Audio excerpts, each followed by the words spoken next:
যাই হইছে না কেন এটা বাদ দাও মন থেকে। কিভাবে বাদ দেবে?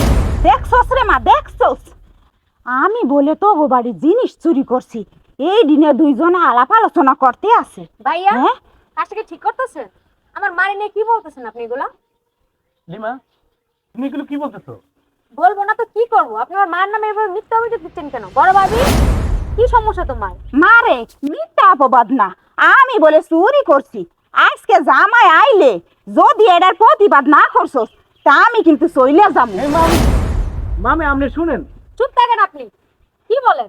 আমার মারে আনার পর থেকে আপনি এরকম করতেছেন কেন? এই লিমা দেখো, এক মিনিট দাঁড়াও, তুমি কথা বলো না। লিমা তোমার এত বড় স্পর্ধা হয়ে গেছে, আমার চোখের সামনে তুমি কথা বলতেছো। বলবো না? তোমার কি একটু বুকটা কাঁপে না? কেন কাঁপবে? আমি আপনি আমার কিন্তু- মায়ের বিরুদ্ধে মিথ্যা অপবাদ কেন দিচ্ছেন? আর কোথায় তোমার মার বিরুদ্ধে মিথ্যা অপবাদ দিলাম? আমি আমার মাকে মিথ্যা শুনছি? তুমি ভুল শুনছো। তোমার কি মা ভুল কি শুনছি? বলছে না বলছে আমরা তো কখনো আমরা কি তার বিরুদ্ধে কোনো কথা বলেছি? আচ্ছা আজকে তুমি আসুক কোনো আপনার বাইরে কথা বাইরে। বলো নাই, ঠিক ওই আছে? আপনি থাকবেন এই এখানে, লিমা আমি আমার চুপ মা করো। থাকবো। এই আপনি চুপ করেন। একটা এত কথা বড় বলবেন? কথা তোমার? তাহলে তোমার বাসু, আমি তোমার বড় ভাবি। বড় ভাবি তো কি? মুখ সামলায় কথা বলবে। লিমা সিনকিং করো না, সিনকিং করো না দেখো। প্লিজ। দেখছস রে মা, হ্যাঁ মা আর দেখছি, মা, আর তা হোক তোমার জামাই বাসায় মা, ওই। দেখো। শোনো লিমা, তোমার এত বড় স্পর্ধা হয়ে গেছে, তুমি আমার চোখের দিকে তাকিয়ে কথা বলছো। আর আমি তোমার ভাসুর হই, আমি কিন্তু মেহেদির বড় ভাই। মেহেদিও কিন্তু আজ পর্যন্ত আমার চোখের দিকে তাকিয়ে কথা বলেনি। আর তুমি কি সুন্দর, বাহ, এই বাড়ির বউ তুমি আমার চোখের সামনে আসছে, তাও আবার মাথায় কাপড় নাই। আরে রাখেন আপনার মাথার কাপড়। আমার মাকে নিয়ে যাতা বলতেছেন, আবার মাথার কাপড় নিয়ে বসে আছেন। আসুক আজকে আপনার ভাই বাড়িতে। দেখছস রে মা, দেখছস কেমন কথা কইতে আছে। দেখ শয়ান আমি এখানে এখনো বাচ্চা মা রইছি। তুমি মন খারাপ করো না, আসুক তোমার জামাই বাড়ি। আজকে দেখাবো এর ফলাফল কি হয়। আপনারা চুপ করেন। আপনারা কি চাচ্ছেন? হ্যাঁ, মেহেদি আসলে কি ওর গায়ে হাত তুলবে? হ্যাঁ, সতলো এটা ওর বড় ভাই, মুখ সামলায় কথা বলেন। আর লিমা তুমি কিন্তু ধারণার বাইরে হয়ে যাইতাছো। তুমি ছোট বউ, ছোট বউর মতো থাইকো, ঠিক আছে? ছোট বড় মর্যাদা করে রাখেন আপনারা। শুনো, চুপ করো। তোমার বোনের মতো জানছি। এত বড় সাহস! বাইরে চলে গেছেন আপনারা। তোমারে একবার বলছি, আজকে আসো শত হলো আপনারা। তোমার ভাসুর, মুখ সামলে কথা বলতে বলছি। কি বলছে? আজ পর্যন্ত আমার স্বামীকে আমি ধমক দেই নাই, তুমি ধমক দেওয়ার কে? দেখছস রে মা, দেখছস শোনো, তোমাকে আমি দেখছি, বারবার তারপর বলছিলাম, তোমার জামাই বাসায়, তারপর বুঝতে পারছি। তোমাকে আমি বলছিলাম, তারপর বুঝতে তুমি পারছি। কি বলছিলা তখনকার? তখন বলছিলা যে না, লিমা ওরকম মেয়েই না। আজকে যদি মেহেদি আইয়ে এগুলার বিচার না করে তাহলে আমি কিন্তু চইলে যাবো। মা তুমি টেনশন করো না, আজকে ও বাসায় আসুক। হয় ওরা থাকবে, না হয় আমরা বাসায় থাকবো। হ্যাঁ। এখন তো আমার জামাইয়ের কামাইকা আবার বড় বড় কথা পর্যন্ত কয়। হ্যাঁ, ঠিকই কইছস মা। তো এগুলার লগে ঝগড়া করে মুখ নষ্ট করিস না। তখনকার তোমাকে আমি বলছিলাম লিমা আমার সহ্য করতে পারে না। তুমি কি বলছিলে আমারে?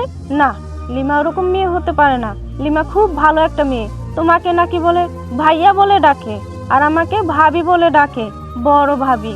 এখন দেখছো তোমার মুখের উপর কথা বলছে। আজ পর্যন্ত আমি তোমার ঘরের বউ হইয়া মুখের উপর একটা কোনো কথা বলতে পারি নাই, অথচ তোমার দুঃখ সুখের ভাগ আমি নিয়েছি। কিন্তু আজকে দেখো আমাদের এই সাজানো গোছানো সংসারটা নষ্ট হয়ে যেতেছে। আর দেখো মেহেদির বউকে আমি কি কখনো যা মনে করি, ঘরে ভাবি আমার ছোট বোনের মতো। কোনো কাজে আমি ওকে করতে দেই না, সব কাজ আমি করি। যত কাজ আছে কষ্ট করলে আমি করি। ওর সুন্দর মানুষ, ওর হাত কালা হয়ে যাবে। আর ও কিনা আমাকে ভাবে খারাপ। ও ভাবে যে ওর সংসারে আমি ঢুকেছি। না, ওরে আমি বোনের মতো জেনে মনে জায়গা দিয়েছিলাম, আর ও আমাকে পর ভেবে দূরে সরাই দিতে চাচ্ছে। এটা আমি মেনে নিতে পারছি না। শোনো, যা হয়েছে তো হয়েছে। ভুলটা আমারই। আসলে আমি তোমাকে বাসর করে ওয়াদা করেছি আমরা সন্তান নিব না। কত বড় একটা ভুল করেছি আমি। আমি এখন হারে হারে টের পাচ্ছি আমি কি ভুলটাই করেছি। আমি কখনো ভাবিনি যে লিমা আমার ছোট ভাইয়ের বউ, সে আমাকে এভাবে কথা বলবে, আমার চোখের সামনে তাকিয়ে কথা বলবে। আজ পর্যন্ত কখনো আমার ভাই কোনোদিন আমার দিকে তাকায়নি, আর তার সেই কিনা তার বউ। আমার ভাবতে খুব কষ্ট হচ্ছে। আর আরেকটা কষ্ট হচ্ছে যে তোমাকে এতগুলো কথা বলেছে। থাক, সবকিছু আমারই ভুল। আজকে তাদের আশায় আমি কোনো সন্তান নেইনি। তুমি আমাকে ক্ষমা করে দিও বউ।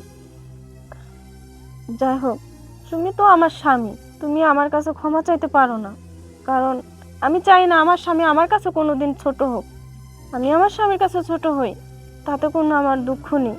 কিন্তু আজকে তোমার যেই ভাইকে ছোট থেকে বড় করছো, মানুষের মতো মানুষ করছো, চাকরি দিয়েছো, সব কিছু হয়েছে, আর দেখো তুমি যখন যা বলছো আমি তখনকার এটাই করছি, সব কিছু মেনে নিছি।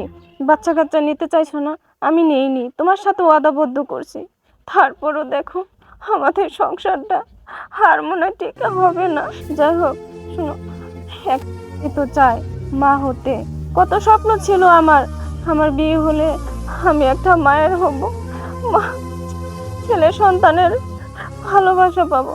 কিন্তু দেখো আমি মা হতে পারলাম না, আমার মনের আশা আর পূর্ণ হলো না। তুমি তোমার ছোট ভাইয়ের জন্য কি না করেছো, সব কিছুই করেছো। থাক।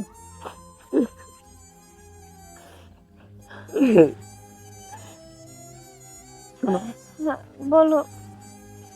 তুমি মা হতে পারো নাই, সেটা আমার ব্যর্থ। আমি তোমাকে নিষেধ করেছি, তো আমরা কাউকে দোষ দিব না। তুমি কোনো টেনশন করো না, আমাদের সংসারটা আগে যেমন ছিল এখনো ইনশাল্লাহ ঠিক হয়ে যাবে। সব মাবুদের ইচ্ছা।